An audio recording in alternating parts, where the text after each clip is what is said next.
Hi, my name is Sam. I'm Javier. And I'm Victor. The public debate going on right now is it right to discipline your child in a physical manner? But first of all, let's look into what is discipline.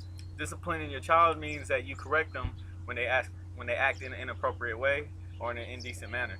And to us, discipline, or to us, the best way of discipline is actually spanking your child. We're not saying that it's the best, but it's actually the most effective. And when it comes to spanking your child, to us, 3 to 4 smacks is in the bottom, or maybe 3 to 4 is actually the best way to do a proper spanking.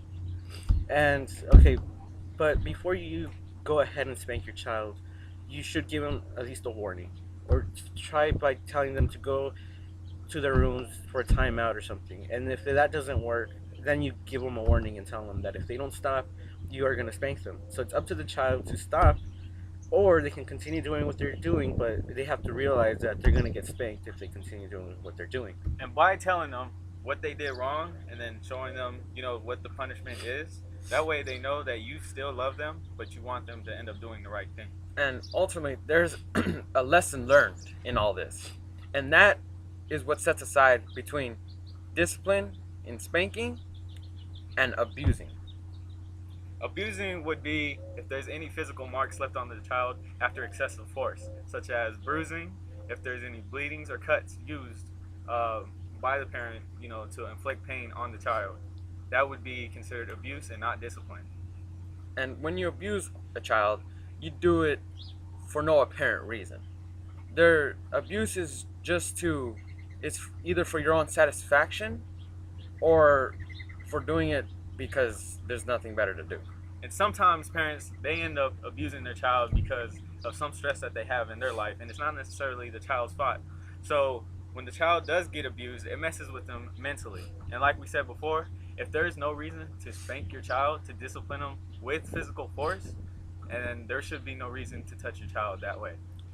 That's probably why a lot of people disagree with the whole spanking your child, because they have that thought that if they continue spanking their child, it's eventually gonna lead to abuse. But I mean, it's really up to the parent and how they decide to, I guess, do the whole spanking issue. And like he said, it can mess with the child. It can traumatize a child mentally and physically. The child will grow up thinking that spanking is bad, but ultimately he was never spanked. He was abused as a child. And that's the issue that is being debated right now. And we understand the pros and cons to spanking. But All we're saying is to spank your child, but Only not necessary. yeah, when it's necessary. when there's a lesson learned. Yeah, not when you just feel like hitting your kid because it's, I don't know, you think it's Because you have a bad day at necessary. work, Yeah. or someone was messing with you, or someone cut you off on your way to work or on your way home. That's no reason to take it out on your child.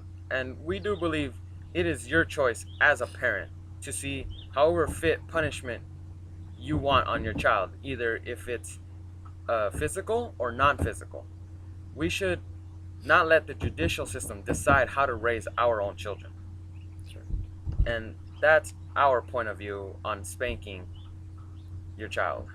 So thank you very much for listening to us, and hope you guys have a great day.